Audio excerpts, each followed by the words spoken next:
కాంగ్రెస్ ప్రభుత్వంలో రైతులు గోసపడుతున్నారని విమర్శించారు మాజీ మంత్రి హరీష్ రావు. అకాల వర్షాలతో రైతులు తీవ్ర ఇబ్బందులు పడుతున్నారని చెప్పారు. సిద్దిపేట జిల్లాలో పలు చోట్ల మార్కెట్ యార్డ్స్ ని పరిశీలించారు హరీష్ రావు. వడ్లు తడిసి రైతులు తీవ్ర ఇబ్బందులు పడుతుంటే సీఎం మంత్రులు రైతులకి ధైర్యం చెప్పే పరిస్థితి లేదన్నారు.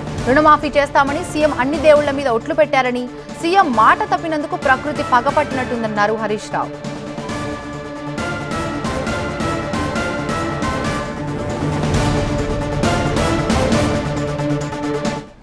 చాలా ఇబ్బందికరంగా ఉంది రైతుల పరిస్థితి.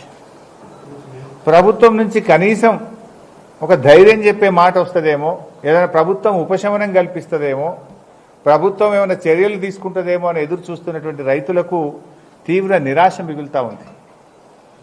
ఏదైనా ప్రకృతి వైపరీత్యం జరిగితే ముఖ్యమంత్రో, రెవెన్యూ మంత్రో, వ్యవసాయ మంత్రో స్పందిస్తారు. ధైర్యంగా ఉండండి, మేము కొంటాం, తడిసిన వడ్లు కొంటాం, లేదా పంట పొలాలు ఎక్కడైతే నష్టం జరిగిందో ఇన్పుట్ సబ్సిడీ కింద 10 రోజుల కింద సాయం చేస్తాం, ఫ్రీగా విత్తనాలు ఇస్తాం, ఏదైనా ధైర్యం చెప్పాలి. ఈ ప్రభుత్వం కనీసం రైతులకు మాట ఆత్మవిశ్వాసం కల్పించలేకపోతా ఉంది. ఈ పుణ్యాత్ముడు ఏడ కనబడితే ఏ ఊరికి పోతే ఆ దేవుని మీద ఒట్టుపెట్టి 15 ఆగస్టు కల్లా రుణమాఫీ చేస్తా అని మాట్లాడి మాట తప్పిండు.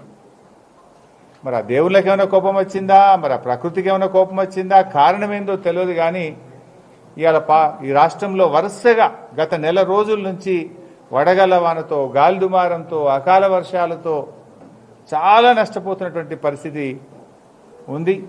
ఆ ప్రకృతి కూడా పగబట్టినట్టు కనబడతా ఉంది. గొప్పలు చెప్తున్నారు, ఓ ఇంత పంట పండింది, దేశంలో అత్యధిక పంట పండింది అని చెప్తున్నారు. గొప్పలు చెప్పుడు సరే, ఆ రైతుల తిప్పలు పట్టించుకోండి.